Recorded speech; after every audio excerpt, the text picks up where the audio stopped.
días. Muy bien.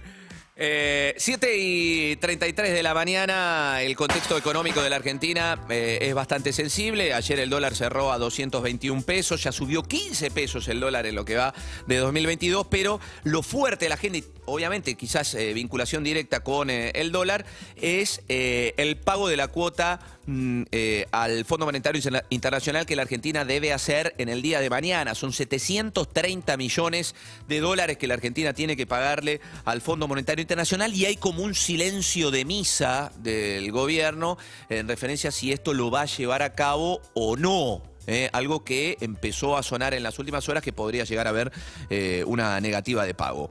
Estefanía Pocho, periodista especializada en economía y finanzas. Estefanía, gracias por el tiempo, gracias por atendernos. Buen día.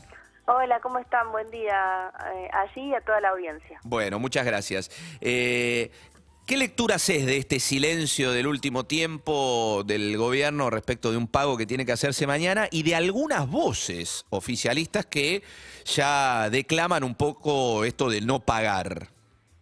Bueno, lo que eso denota es que se sigue negociando, que los tiempos apremian a todo el mundo, que Argentina está en una situación de mucha debilidad en términos de qué significa pagar, seguir usando reservas para pagarle al Fondo Monetario Internacional. Argentina ya cumplió durante todo 2021 con cada uno de los vencimientos que tenía que hacer mientras negociaba. Argentina no tuvo pago a acreedores privados, sí tuvo pagos al Fondo Monetario Internacional, más que demostró Argentina que estaba dispuesta a llegar a un acuerdo, es decir, en términos de lo que simbólicamente significaba seguir pagándole al Fondo Monetario Internacional, está más que demostrado. Ahora, a partir de ahora, pagarle al Fondo Monetario Internacional es a costa de seguir perdiendo dólares que para Argentina son muy importantes para la recuperación económica, ¿no? Recordemos que cuando empieza a haber una actividad económica vigorosa, Argentina empieza a importar productos, incluso hay bienes de consumo que importamos cuando la actividad económica está un poco mejor. Todo eso requiere de que Argentina tenga los dólares necesarios y además también empezar a tener un poco más de fortaleza en las reservas que permita disipar todas estas incertidumbres que en el plano financiero se traducen, por ejemplo, en el aumento del dólar. Como está todo tan regulado, lo vemos en el dólar blue o en los dólares financieros. Así que lo que te diría es, por un lado, se sigue negociando y por supuesto que en el medio de todo esto surgen una cantidad de rumores que a uno, incluso a nosotros como periodistas que seguimos estos temas, nos desorientan mucho. Estefanía, a ver, la Argentina tiene que pagar 730 millones de dólares mañana, pero es cierto que en la primera semana de febrero vencen otros 300 millones de dólares y ni hablar en marzo, una suma que en total entre lo de mañana y hasta fines de marzo, en este primer trimestre, sería de casi 3.000 millones de dólares. ¿Cuál es la consecuencia si la Argentina no paga al fondo? Bueno, entra en default desde el minuto cero. Hubo muchas versiones respecto de que podía pagar. El tema es que cuando un país no paga, se habla en términos técnicos de arrears. Y ahí la clave es el tiempo, que durante qué cantidad de tiempo se prolonga ese impago. Es decir, yo no te pago durante 2 semanas, durante 6 meses, va a ser un arrear prolongado, es decir, va a ser una falta de pago prolongado. ¿Cómo se relata ese impago? El Fondo Monetario y Argentina ya no negocian, sí negocian.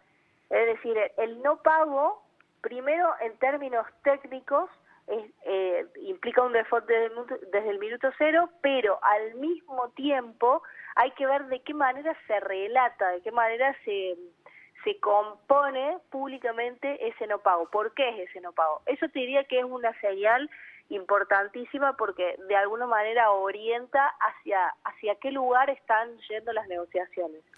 Y por otro lado, desde el punto de vista financiero, por supuesto que también tendría un montón de consecuencias, porque si ese pago viene acompañado de, bueno, se quemaron los puentes, Argentina y el FMI no negocian más, hasta que Argentina no pueda hacerle frente a esos vencimientos, no se va a pagar. Eso implica, obviamente, se va a ver en las cotizaciones de los dólares financieros, en el dólar blue. Eso va a aumentar la brecha, va a empezar a presionar en todo el panorama financiero. Por supuesto que Argentina no podría de ninguna manera financiarse en ningún mercado, tendría problemas no solamente el gobierno, sino las empresas. Eso derivaría seguramente en una disminución de la inversión, eso tiene consecuencias en el empleo. Si el gobierno no se puede financiar, la pregunta es de qué manera cubre el déficit fiscal, que forma parte de la discusión con el fondo. Es decir, el no pago también tiene consecuencias, por lo cual el desfiladero sobre el cual está transitando el gobierno es realmente un desfiladero muy crítico, y no hay que olvidar, y esto a mí me parece importante remarcarlo, que en esta situación, y por eso es tan difícil, es tan complejo pedirle deuda al Fondo Monetario Internacional, porque hay mucha determinación, hay mucha condicionalidad, y eso es una cuenta que por lo menos en mi caso se la voy a seguir pasando al expresidente Mauricio Macri. Estamos hablando con Estefanía Pozzo, periodista especializada en economía y finanzas. Estefi, buen día, soy Juli Rofo. Te quiero preguntar, ayer... Hola, Juli, buen día. Buen día. Ayer se supo que Argentina le pidió a China ampliar el swap que tienen de monedas, es decir, el depósito de cada uno de los bancos centrales en el otro país, en 3.000 millones de dólares. Si esto pasara, si ese swap se ampliara, ¿qué impacto puede tener en el medio de esta negociación?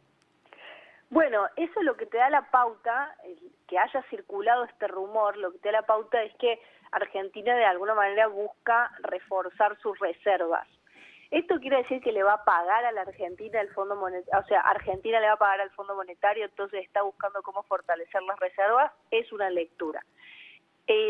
Hay otras cosas, podría ser que surgió una información que quizás no es tan precisa y podría ser que se convierta parte del swap que ahora está en las reservas argentinas, puede ser que vaya por ese lado. Ahora, es llamativo que ese rumor surja en la misma semana en la que está este pago, en la cual Argentina sigue presionando en las negociaciones, y el fondo también, digo, porque no es que solamente presiona a la Argentina. Yo la verdad es que tengo más preguntas que respuestas sobre el swap. De hecho, se las hago al gobierno y tampoco están hablando demasiado sobre eso. Hay que recordar que el presidente viaja la semana que viene, hace una gira entre Rusia y China, y ahí probablemente esto sea parte del menú de negociaciones. La gran pregunta es, ¿por qué llegó a los medios antes de cerrarlo con China, no? Creo que esa es una pregunta que tiene que al menos darnos un indicio de qué es lo que está pasando, pero insisto, cualquier swap, o en el caso del swap con China, el objetivo de convertirlo es fortalecer la posición de reservas del Banco Central, y ustedes saben, ¿no? Más músculo en el Banco Central aquieta o tiene más herramientas para aquietar el dólar, que es lo que nos preocupa siempre. Bueno, respecto a esto que mencionabas de la reunión que la semana que viene tiene Alberto Fernández con Vladimir Putin el jueves en el Kremlin, y después va con Xi Jinping, a propósito además de la inauguración de los Juegos Olímpicos de Invierno en Beijing.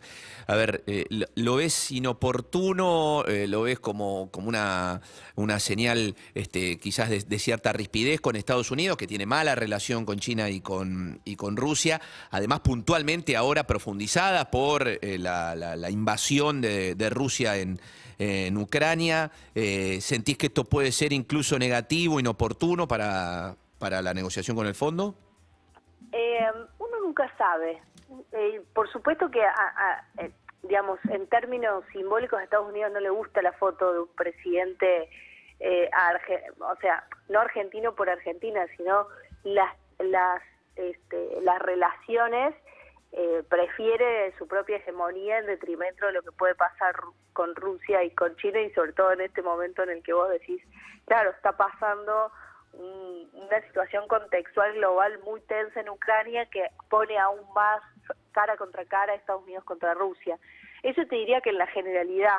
La verdad, habría que ver qué es lo que pasó en el directorio del Fondo Monetario Internacional, porque en la revisión del acuerdo anterior que difundió el fondo hace muy poquito, había al menos algunos socios del Fondo Monetario Internacional, y digo al menos algunos porque es un término medio parecido al que usa técnicamente el fondo, para decir que hay entre 6 y 9 socios que no estuvieron de acuerdo con la lectura que el propio fondo hizo respecto del crédito del 2018. Con lo cual ahí tenés una cantidad de países que no están de acuerdo con esa revisión. Por supuesto que ahí debe estar Estados Unidos, Japón. Yo me empiezo a preguntar si no estaba Francia en eso, porque el ministro Guzmán dio varias entrevistas a Francia en el último tiempo que fueron llamativas. Entonces está tratando, me parece, de convencer también a los franceses, o está haciendo una fuerte campaña particularmente en Francia. Entonces hay varios países que están alineados ahí, y el tablero del Fondo Monetario Internacional, el board ejecutivo, es un tablero geopolítico. ¿Cómo incida esta foto ahí? Me parece que en este contexto las negociaciones están muy avanzadas y la presión es tal que no sé si una foto terminaría de, por lo menos en el caso de Estados Unidos, cancelar el juego, ¿no? Además, Argentina tiene relaciones históricas con Rusia, con China, y entonces no es nuevo, no es que es una cosa nueva que Estados Unidos sabe que es o que podría ser interpretado directamente como una afrenta. Es una tradición diplomática argentina. Bien. Y comercial, ¿no? Sí, desde ya. Estefanía Pozzo, periodista especializada en economía y finanzas, gracias por este tiempo, Estefanía. Les mando un beso a todos. Bueno, igualmente. 7:44 de la mañana. Adele. Rolling in the Deep.